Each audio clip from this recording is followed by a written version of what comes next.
이게 장인 장모가 2002년도에서 오시고 또 2004년도에 오시고 또 2005년도에 전출을 가셨는데 네네. 당시에 음마 아파트는 재개발 광풍이 불었었던 그런 때입니다. 네. 당시에 음마 아파트에 이 위장 전입을 오시는 그런 분들이 상당히 많았습니다. 부동산 투기 목적으로요. 많은 분들이 이른바 재벌 저격수인 제가 당시에 대치동의 음마 아파트에 살았던 것에 대해서 참 의문을 많이 가졌었습니다. 제가 영국의 안식년을 가져온 다음에 제 처가 길거리에서 쓰러졌습니다. 병원에서 진단을 받으니까 대장암 2기 말이라는 진단을 받았고요. 수술을 받고 1년간의 항암 치료를 하더라도 5년 생존율이 반반이라는 의사의 진단을 받았습니다. 그때 그 수술을 하던 병원이 강남에 있는 모 대학병원이었습니다. 그리로 제 처의 치료를 위해서 이사를 간 것이 중요한 이유였습니다. 그런 상황이기 때문에 제가 음마 아파트에 살지 않으면서도 이사를 갔다 이렇게 위장 전입을 했다 이렇게 말씀하시는 거에 관해서는 참 제가 안타까운 마음을 갖고 있고요. 그리고 다운 계약서 얘기도 나오는데 제가 그 얘기를 하고 싶어서 그런 거예요. 제가 다운 계약서에 대해서 2012년에 거의 한 3일 정도를 투자해서 완전히 털어본 적이 있어요. 근데 이것도 역설적이게도 누구를 위하여 털었는지 아세요? 누구요? 안철수 후보를 위해서 아하. 털었어요. 그때 안철수 후보에 대한 새누리당의 공격이 어마어마했어요. 2012년에. 왜냐하면 안철수 후보가 때로 문재인 후보보다 지지율이 높았거든요. 근데 그때 나온 게 다운 계약서예요. 그래갖고 그때 제가 자료를 찾아서 뭐 법무사협회까지 전화를 했고요. 법무사협회에서 자료도 받고 막 이랬거든요. 그리고 뭐 납세자 연맹 이런 데에도 막 소통하고 그랬는데 2006년 이전에는요. 기준시가하고 실거래가가 엄청나게 차이가 났어요. 그래서 매해 행자부에서 지침을 내려요. 기준시가와 실거래가가 어느 정도 차이가 나야 된다. 그래서 실거래가의 70%로 한다. 실거래가의 85%로 한다. 이런 식으로 해서 수첩에 이렇게 쭉 등기 지침이 나오면 그거에 따라 사람들은 법무사한테 가서 그냥 맡긴 거예요, 등기를. 그런데 2006년에 돼서 참여정부가 실거래가 등기 의무화를 해버렸죠. 네, 그러니까 2006년 이전에는 그때 집을 산 사람들은 95% 이상이 다 다운 계약서를 자기도 모르게 쓴 거예요. 정말 관행이잖아요. 그거는. 그거를 관행이라고 오늘 김상조 내정자가 표현을 한 건데, 그러니까 그거는 관행이라고 하면 뭐 그것도 좀 모자란 표현 같아. 정부 지침에 따라 행자부 지침에 따라 법무사가 한 거니까 관행이 아니고 정상적인 법 절차를 밟은 거죠. 오늘 진짜 코미디는 그런 거였어요. 당신이 강남 대치동에 아파트가 하나 있지. 그거 투기다. 그러니까 그게 코미디였어요. 실제로 그러니까 그 뭐 누군가 아는 사람에 의해서 뭐 그게 뭐 투기 목적으로 샀다 이런 게 아니잖아요. 네. 부동산에 갔더니 그 집이 팔려고 나왔더라. 그 집이 그늘져가지고 유일하게 미분양 됐는데 저 그런 집 알아요. 제가 그런 집에 살았었어요. 89년부터. 그러니까 이렇게 아파트와 아파트 이렇게 겹치는 데 있죠. 대각선으로. 거기에 있는 1층은 안 사요. 팔리지도 않아요. 잘. 그런 집이 있어서 그런 집이 제일 분양이 안 돼서 가격도요. 거의 어떤 때 한 6천만 원씩 차이가 지기도 해요. 그런 집을 분양받았는데 분양받으면 뭐 안 돼요? 그러니까 저도 김상준 교수에 대해서 뭐 여러 가지 들은 말이 좀 있거든요. 이분은 그러니까 제야의 고수 이런 거였잖아요, 사실은. 그래서 근데 그분은요, 제가 생각해보니 지금까지 한 번도 밥을 얻어먹어 본 적이 없어요. 그분으로부터. 그분 카드 안 쓰신다면서요. 근데 그것도 의혹이야. 아니 사람이 신용카드 안 쓴 사람 많거든요. 저도 안 쓰거든요. 왜 그러냐면은 빚지는 게 싫어가지고 차라리 안 그러네. 쓰는 게 그러니까 근데 카드 안 쓴 게 탈세 목적이라는 거야. 매스컴 그런 식으로 의혹 제기를 하고요. 나중에 밝혀진 게 되게 훈훈해. 그러니까 이게 의혹 제기를 하면 미담으로 나오는데 부인한테 용돈 타서 쓴다고. 네. 그리고 자가용 같은 것도 거의 안 몰고 이렇게 본인 스스로 이렇게 대중교통 타시고 오늘 제가 그 봤던 가방은 정말 저도 이렇게 가방을 참 좋아합니다만 그 가방은 좋아 보이대요. 근데 한 30년 쓴 것 같은 그런 가방. 네. 그러니까 기본적으로 그런 사람들이 있어요. 제가 보기에 문재인 대통령도 비슷한 결인데 막 원내고 이런 것보다는 어떤 실력으로 승부하는 사람들 같은 느낌. 그냥 승부라는 개념도 없고요. 못 낸다는 개념도 없고요. 그냥 입고 그냥 다니는 거. 그러면 지금 오늘 그 청문회에서 나왔던 이야기들만 보면 사실 야당들이 꼬투리 잡을 게 사실 없는 거 아니에요? 오늘 거의 다 해명됐잖아요. 예, 해명됐고요. 다 해명됐어요. 그리고 안에도 뭐 무슨 큰 일이 있는 것처럼 막 난리쳤는데, 그리고 뭐 그거에 김상조 교수가 안에 특혜 채용 이러니까 그래서 저는 막 그런 얘기를 하기에 토론회에서 그랬어요. 제가 연봉 2,500만 원인데 학교 선생님이었던 분이 어떻게 특혜 채용입니까? 제가 그런 얘기 한 적도 있거든요. 그러니까 그것도 다 밝혀졌어요. 아무도 안 할라 그래서 진짜 이거야말로 한 명이었다는 거잖아요. 후보가. 그 사람들이 안 하려는 거였다잖아요. 이런 말씀을 정편에 가면 들을 수 있거든요. 지금 방송 들으시는 분들이 최민희 의원을 비디오로 보고 싶다 하시는 분들은요. 정규적인 스케줄이 있으시잖아요. 좀 말씀 좀 해주세요. 네, 저는 연합뉴스 TV, 그다음에 TV조선 이것이 정치다 나갑니다. 그리고 제가 가끔 요새 옛 친구인 정봉주가 저를 초대해서 TBS의 품격시대? 예, 거기 나갔어요. 그거는 서로 간에 푸셨어요? 서로 쫓아다닌다고 이렇게 뻥치셔가지고. 아니에요. 정봉주가 제 앞에서는 그런 말 못하죠. 눈빛을 보면 그러니까 연합뉴스는 언제 나가시는데요? 그건 시간이 정해져 있지는 않은데 저는 저녁 8시 이후를 선호해요. 그렇구나. 아무래도 이제 그 국정기획 자문회의 일이 있어서. TV조선은요? TV조선은 정해져 있어요. 월요일 5시. 오후 5시? 네. 그때 TV를 트시면은 제가 나와요. 지웠던 채널을 복원하시기 바랍니다. 요즘에 열심히 TV조선도 빨고 있더라고요. 문재인 대통령 잘생긴 국가원수 7위 이런 거를 YTN의 돌발 영상처럼 만들어가지고 막 띄우고 그래요. 재밌는 근데 놈들이에요. 여러분 그 TV조선이나 종편들이 요즘 조심하잖아요. 그렇게 된 건 일단 긍정적인 거예요. 예, 그리고 그 긍정적인 것은 방통위가 지난번에 제허가 심사를 엄격하게 한 결과입니다.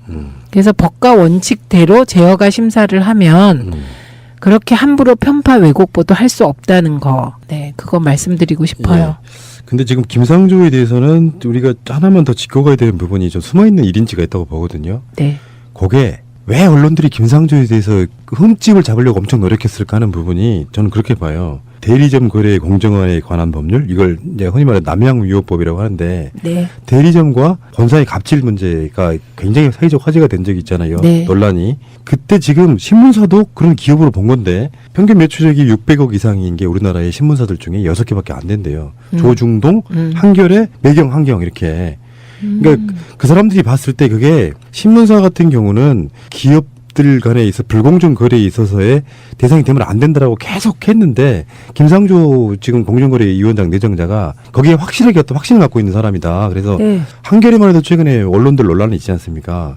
한경호 논란. 네. 그래서 그 지점에서 한겨레도 원래 주주들의 목적과 다르게 그런 식으로 변질됐다고 하는 대표적인 사람 중에 한 사람이라는 거예요. 언론관이.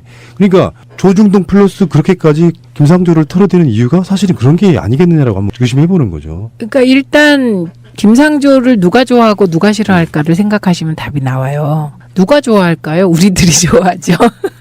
김상조 부인이 좋아하시죠. 사랑하시고 그분은. 근데 우리들이 김상조 되기를 원하잖아요. 그 이유가 뭔지 생각하시면 답 나오죠. 저는 김상조가 현실적으로 재벌을 바꿀 수 있는 사람이라고 생각해요. 그러니까 현실적으로 재벌의 태도를 바꿀 수 있고 재벌 중심만의 경제에서 재벌과 중소기업이 상생할 수 있는 경제 생태계를 만드는 길을 열 사람이라고 생각해요. 그러니까 우리는 이제 어떤 인물에 대해서 신화적인 이야기를 되게 많이 하는데 네. 왜 이런 거 있잖아요. 문재인 대통령이 처음에 정치권에 나타나기 전에 안 나타나면 그 사람이 신화적 존재인 거예요. 정말 대단한 사람이 하나 노무현 대통령 옆에 하나 있는데 그 사람이 문재인 일에 하는 거. 김상조 교수도 사실 저는 부풀려졌다고 봐요. 그런 신화적인 느낌이. 사실은 굉장히 합리적으로 재벌 기획하고 싶어하는 사람이에요. 맞아요. 그래서 그분 자체가 오늘 그 청문회에서 그런 이야기 했어요. 나는 재벌 해체란 말을 한 번도 해본 적이 없다. 네. 근데 김상조가 들어오면 막 싹 쓸어버릴 것 같잖아요. 그런 아이들은 버리라는 거지, 내 말은. 곧 쓸어버릴 것 같다고 하는 게 두 부류죠. 하나는 김상조의 재벌 개혁을 정말 쓸어버리는 거라고 생각하는 우리 쪽 지지자 일부들이 계시고요. 다른 한쪽은 김상조가 들어와서 할 현실적인 재벌 바꿈, 예, 요 경제 시스템 바꿈을 싫어하는 분들이 그렇게 더 씌워서 반대하는 거예요. 예. 실제로 우리가 이제 경제개혁 운동을 쭉 보면 김상조 교수하고 장하성 두 분들은 현실적인 분들이세요. 다른 분이 이러면 안합리적인 게 돼서 말하기가 좀 그런데 실용합리주의 맞아요. 예 그런 분들이 문재인 정부에 필요한 분들이죠. 그러니까 우리 이거 일반인들의 논리예요. 야, 서울중앙지검장으로 간 윤석열 윤석열 검사가 오면 쓸어버릴 거야. 이런 거 없어요. 다 법과 원칙에 의해서 하는 거예요. 그리고요 법과 원칙에 따라 하면 진짜 세상이 바뀝니다. 그러니까 거듭 말씀드리지만 방통위가 그 정말 시대적인 이유로 이 시대적인 이유란 박근혜 대통령이 임명한 사람도 그때 종편을 미워했던 거예요. 박근혜 게이트를 막 너무 잘 보도하니까. 그리고 우리 야당 추천위원들하고 그래서 이해관계가 맞아떨어져서 정말 제어가 심사를 법과 원칙에 따라 제대로 하니까 결과가 나타난 거죠. 문재인 대통령이 저한테 정말 인생에 사유할 깨달음을 크게 주신 게 하나 있어요. 제가 대선 전까지만 해도 이재명 시장 제가 엄청 좋아하잖아요, 이분을. 근데 이재명 시장이 되면 적폐청산이 되고 문재인 대통령이 되면 안 되고 이런 그 일반인들 마인드가 있었잖아요. 그 과정에서 제가 어떻게 생각이 바뀌었냐면 이재명 시장이 대통령이 돼도 법으로밖에 할 방법이 없어. 그러니까 나중에는 어떤 문제가 되냐면 문재인과 이재명의 티드 문제가 오히려 전국의 걸림돌이 될 수 있다는 거지. 협치할게. 법과 원칙에 따라서. 근데 의석수도 부족한데 만약에 내가 개혁하겠다고 만약 이재명 시장님이 대통령이 올라가고 발언은 되게 강력하게 야당의 입장을 존중하지 않아. 그러면 계속 국회 공전되는 거예요. 그러니까 말로만 개혁을 했는데 결국 실질적으로 되는 거 하나도 없는 상태. 그 깨달음을 제가 대선 전국에서 얻은 거예요, 제가. 너무 중요한 거 얻으셨어요. 지금 제가 요즘 2002년부터 2006년 7년 사이에 국회에서 대정부 질의에 답하는 참여정부의 장관들의 태도를 이렇게 다시 이렇게 보고 있어요. 그런데 그걸 보면 진짜 반성이 돼요. 기회 되시면 한번 보세요.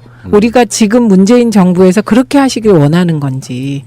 어떤 때는요, 그 장관들이 답변하는 게 맞아요, 아니라 맞아요. 싸워요. 그런데 그때 저도 속이 엄청 시원했거든요.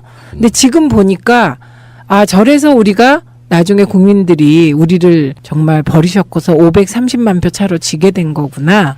그 중에 한 요인이구나. 이런 생각이 들어요. 그렇게 생각하면 문재인 대통령은 진짜 잘하시는 거예요. 그러니까 지금 아까 방송을 좀 전까지 들으신 애청자분들이 제가 이재명 시장님 욕하는 게 아니고요. 이재명 시장도 막상 대통령이 되면 그렇게밖에 못해요라고 방송으로 여러 번 말씀드린 적이 있어요. 그러니까 대선 전략에 있어서의 구호 좀 더 센 건 좀 있을 수 있겠죠. 근데 그런 것들이 실제로 전체 전국으로 봤을 때 어떤 파장을 줄 것인가. 우리나라 국민들은 폭력을 동원하지 않고 법과 원칙에 의해서 대통령을 끌어내리고 대선을 하기를 바랬던 사람들이라서 그러니까 최대한 조심해 가면서도 뭔가 할 건 다 하는 그런 모양새로 저는 보거든요. 어쨌건 오늘 김상조 공정거래위원장의 청문회는 사실 저도 좀 긴장했어요. 막 준비된 게 엄청 많다고 하고 막 언론들이 각종 의혹. 그러니까 지금 뭐 최민희 의원님께서 지금 마시는 저 물 있잖아요. 저것이 그냥 물이 아니고 금가루가 들어간 물일 수 있다. 이것도 다 의혹이에요. 그렇죠. 그런 방식으로 의혹을 제기를 해왔던 거고. 그러니까 이거 한마디로 이렇게 생각하시면 돼요. 이거는 실지와 그 보도 사이에 얼마나 큰 간극이 있는지를 다시 한번 김상조 사태를 통해서 우리가 확인한 거죠. 우리 언론이 진짜 이건 사실 보도해야 돼요. 지금 이게 왜 생겼냐면 사실 보도 이전에 비판하기 위해서 쓰니까 이런 일이 벌어진 거거든요. 그러니까 저는 늘 주장하는 게 사실 보도하고 비판하라는 거예요. 제가 굉장히 오랜 시간 동안에 관성을 최근에 얘기했거든요. 뭐 대통령이 잘못할 수 있으면은 비판할 수도 있는 거지. 그건 원칙적으로 맞잖아요. 맞는데 생각해 보니 진보 언론이라고 하는 것도 그렇고 일반 아마 조중동도 자기들이 언론이라고 생각하잖아요. 네. 약간 성향이 달라서 그런 거예요. 언론이죠, 뭐. 네. 근데 그런 사람들이 입장에서 봤을 때는 그런 식으로 기계적 균형을 맞추는 것이 굉장히 오랜 시간 동안 관행이나 본능처럼 되어왔다 보니까 균형을 맞추려고 보면 비리 의혹을 예전에 이쪽에 5개를 제기했으면 이쪽에 5개를 제기해야 되기 때문에 없는 비리를 만들어야 되는 거예요. 그게 네. 기계적 균형이야. 네. 그렇다 보니까 확립한 어떤 원칙이 하나 생겼어요. 팟캐스트 하면서. 첫 번째, 비판하는 기능은 기존 매체에 충분히 있다. 팟캐스트까지 그럴 필요 뭐 지들이 뭔 대단한 언론이라고 나한테 하는 소리예요. 그게 첫 번째고 두 번째는 본인 직접 당사자의 말을 들어보기 전에는 절대 전에 들은 이야기로 욕하지 마라. 이게 두 가지 하나만 네. 지켜보고 싶다는 거예요. 그러니까 이런 거예요. 제가 말씀드리는 건 위장 전입, 김상조가 위장 전입했다. 요거만 보다면 이거는 사실 아니라는 거예요. 그러니까요. 예. 그러니까 위장 전입의 내용을 써줘야 사실 보도가 된다는 거예요. 그러니까 그냥 위장 전입이라 요렇게 보도하잖아요. 자유한국당에서 김상조가 2번 위장 전입하고 다운 계약서도 쓰고 뭐 논문 표절도 했고 이래서 무조건 탈락시키겠다고 한다. 이렇게 보도하면 이거 사실이 아니라는 거예요. 사실 보도 아닙니다. 이건 편파 보도예요. 사실 보도는 위장 전입의 내용을 한 줄씩 써줘야 돼요. 한 줄이라도. 그리고 논문에 있어서 자기 표절이라고 난리 나서 보니까 자기 표절인데 그 자기 표절도 오늘 드러난 사실로 보면 기본적으로 원래 논문 실었던 곳에 허가를 받고 꼭 싫겠다고 부탁을 해서 다른 곳에 실은 거잖아요. 이건 자기 표절 아니거든요. 그럼요.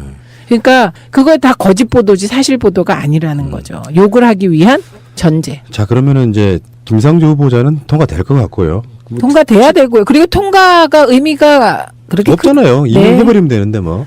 네. 자, 강경호 후보자로 한번 가볼까요? 그 강경화 후보자에게 제일 먼저 제기된 게 딸 이중국적하고 위장 전입이었는데 이중국적 문제는 뭐 미국에서 태어났으니까 이중국적 가졌고 아이가 미국을 택했는데 이번에 엄마가 나라를 위해서 봉사하시겠다고 하니 참 큰 걸 포기한 거예요. 아이 입장에서.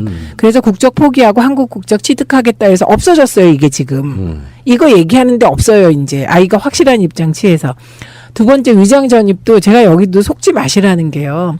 이화여고에 가기 위해서 이화여고 교장집에 갔다. 그 이화여고가요. 옛날에 이화여고가 아니에요. 평준화가 됐어요. 뺑뺑이. 네, 그런데 지금 마치 제가 토론회 이렇게 보다가 제일 웃긴 게 이화여고에 가기 위해서 아, 그래서 제가 밖에서 보다가 어제는 제가 저 혼자 어머 이화여고 평준화 됐어 그랬더니 옆에서 있던 우리 가족이 할머니 같이 왜 테레비랑 싸우냐고 그래서요 옛날이라면 이화여고에 특례 입학하기 위해서 이화여고가 경기여고에 이은 두 번째로 좋은 학교일 때 이화여고에 특례 입학하기 위해서 이화여고에 굳이 그 근처에 교장집에 갔다 이게 말이 되는데 지금은요 아무 의미가 없는 얘기를 하면 또 이제 60세 이상 되신 분들은 아 이화여고가 여전히 그러신 줄 알고 믿을 거 아니에요. 그래서 그 위장 전입도 좋은 학교에 가기 위한 위장 전입이 아닙니다. 예, 그래서 위장 전입이라고 다 그렇게 막 뭐 낙마 사유가 되는 거 아니고 이건 충분히 정상 참작이 가능한 이유고요. 가장 지금 문제가 되는 게 그 증여세 탈루잖아요. 그렇죠. 근데 그 체납 아니에요? 연체? 그거 체납 연체라고 알고 계시죠? 그거 제가 지금 얘기해 드리려고 그래요. 이제 처음에 어떻게 된 거냐면 시어머니, 그러니까 남편의 어머니가 딸이 2명인데 2명한테 거제도 토지를 증여하신 거예요. 그런데 그게 면세점 이하예요. 시골 토지니까.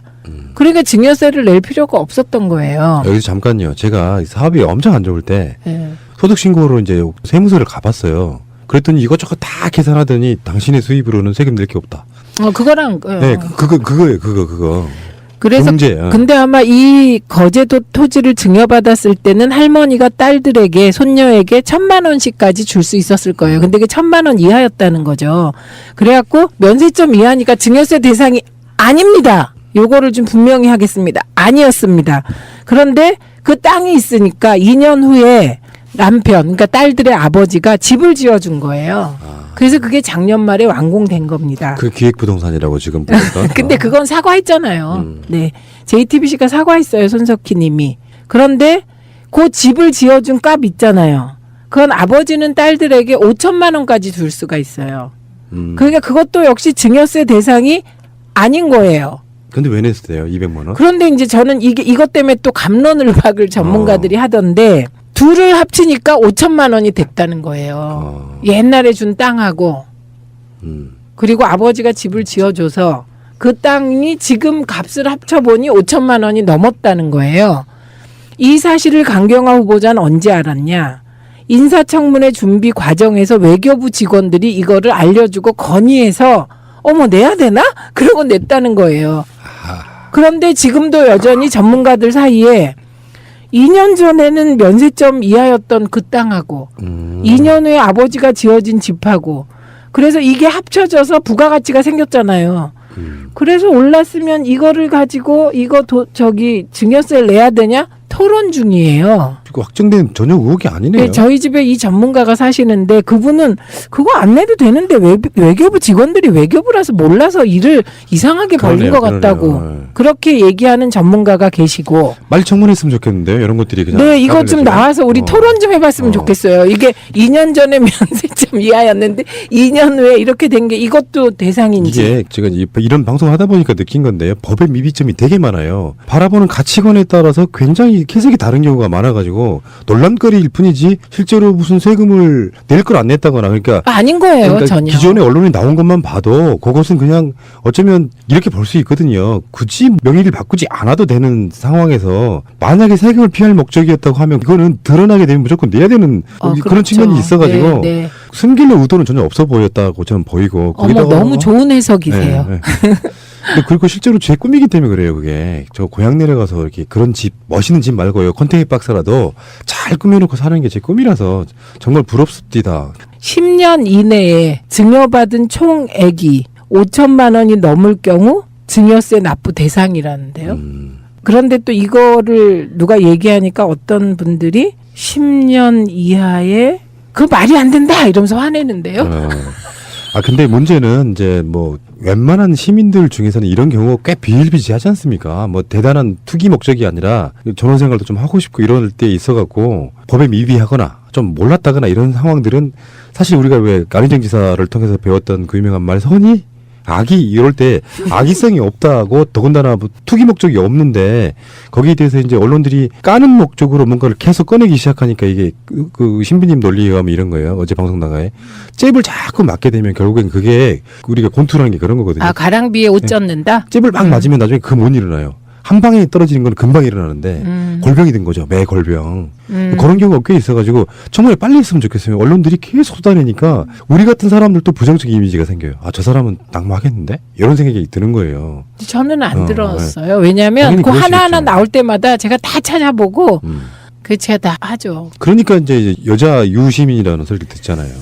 사실 디테일에는 제가 좀 더 강한 것 저도 같은데. 그렇게 생각해요. 유시민 작가도 지금 썰전 같은 데 나오셔가지고 상대가 전원책이어서 그렇지 의원님이 원래 전원책 변호사하고 방송 같이 하셨잖아요. 대선 전에. 지금도 네. 하시는지 모르겠는데 하여튼 네. 그거? 근데 전원책 상대하는 건 제가 봤을 때 유시민 작가보다 헐나세요. 아, 이것이 정치다 해서 네. 저는요 그분이 하는 아주 작은 그 문재인 후보 비하도 그냥 넘어간 거 없어요. 그러니까 아주 작은 디테일까지. 유시민 작가는 좀 사람 좀 좋은 거 통이- 보여주잖아. 저보다 사람 통이- 좋은 거 보여주잖아. 예, 저보다 통이 크세요. 저는 통이 안 커서 조금이라도 우리 후보에 대해서 그 흠집을 내면 제가 사실은 감정이 좀 댄싱이 가요. 그래서 그거를 다 하나하나 아주 작은 것도 제가 찝었어요. 그런데요. TV조선 쪽에서 저에게 감사의 말을 전했어요. 왜요? 그러면서 이렇게 얘기하더군요. 민주당에서 나온 분이 의원님처럼 해주셔야 방심이 안 걸린대요. 반론권을 보장해서. 그런데 통 큰 분이 나오셔서 대충 넘어가면 반드시 심의 요청이 들어온대요. 반론권 안 줬다고. 그런데 제가 나온 프로그램은 한 번도 심의에서 걸린 적이 없다네요. 저거 보세요. 저 그 상대방이 저거 보세요. 저분은 다 반론권을 자기가 찾아서 쓰셨잖아요. 이렇게 된대요. 그러니까 요약하면은 TV조선은 최민희 때문에 사람 됐다. 뭐 이런 건가요? 사람 됐다? 사람 됐다. 방송 됐다? 사람도 아니었잖아요, 그 사람들. 어? 그러니까 하나의 어떤 그 가르침을 준 거라고 보고. 어머나. 그러니까 제가 최민희 의원님을 좋아할 수밖에 없는 게 지금 팟캐스트가 이제 이것저것 이제 대선 끝나고 나면 다 그만두는 것이냐. 근데 저는 제가 항상 그 수년 전부터 했던 얘기가 있습니다. 정권 교체 돼서 지키는 게 중요하다. 그럼요. 그러다 보면 기존 매체들은 쉽게 안 바뀌고. 네. 그래서 팟캐스트를 이제 그만두셔가지고 지금 팟캐스트 쪽에 야인이 될 상황이 돼가지고 제가 최민희만큼은 내가 꽉 붙잡고 있어야 된다라고 해서 억지로 모셔왔습니다, 지금. 근데요, 예를 들면요, 뭐, 어떤 분은 이제 국정기획 자문이 들어갔으니까 팟캐스트 출연하지 마라. 그런데 저는 그렇게 생각을 안 해요. 예, 그리고 이제 중요한 건 나와서 결정 안 된 걸 결정됐냐 막 얘기한다면 그렇지. 문제지만, 전혀 안 하시잖아요. 예, 그런 저는 얘기. 뭐, 그 결정된 게 없고요, 실제로. 그런 얘기 안 해서 제가 불만스럽거든요, 지금. 제가. 예, 결정된 게 없습니다. 그리고 제가 최민희 의원님하고 방송을 여러 번 수십 번 해봐서 아는데 이분이 저랑 케미가 엄청 잘 맞아요. 이게 마치 지금 장소팔 고춘자 같은 엄청나게 스피디하게 방송했잖아요. 다른 네. 분들 방송하시면 한 2시간 분량을 지금 1시간에 뺐습니다. 지금. 어머나 좋아요. 엄청난 케미라고 생각이 들고 그 애청자 여러분들께 말씀드리고 싶은 거는 이 최민희 의원님을 다음 주부터 제가 고정으로 한번 만들어볼 생각인데 제가 방송이 끝나고 난 뒤에 삼고 처리를 한번 해보도록 하겠습니다. 그래서 여러분들이 댓글로 최민희 고정 외쳐주시면 또 생각이 바뀔지 모르겠는데 바쁘시다고 지금 단발성으로 끝내려고 하셔가지고 제 입장에서는 굉장히 지금 조심스럽거든요. 여러분들의 많은 댓글 바라고요. 네. 자, 오늘 방송 여기서 마치는데요. 의원님을 제가 모신 이후로는 제가 확실히 깨달았습니다. 이분 말씀을 들어야 안심이 돼. 김상조 안 떨어지겠구나. 강경호 안 떨어지겠구나. 이런 생각이 들어가지고 정말 감사드리고요. 저의 선택이 역시 틀리지 않았음을 저는 오늘 한 번 더 증명해 드렸습니다. 오늘 나오셔서 감사드리겠습니다. 고맙습니다. 고맙습니다. 네.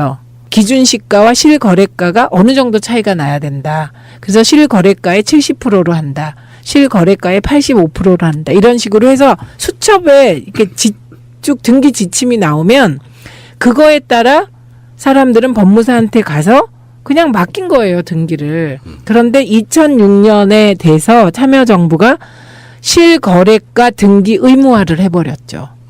네, 그러니까 2006년 이전에는 그때 집을 산 사람들은 95% 이상이 다 다운계약서를 자기도 모르게 쓴 거예요.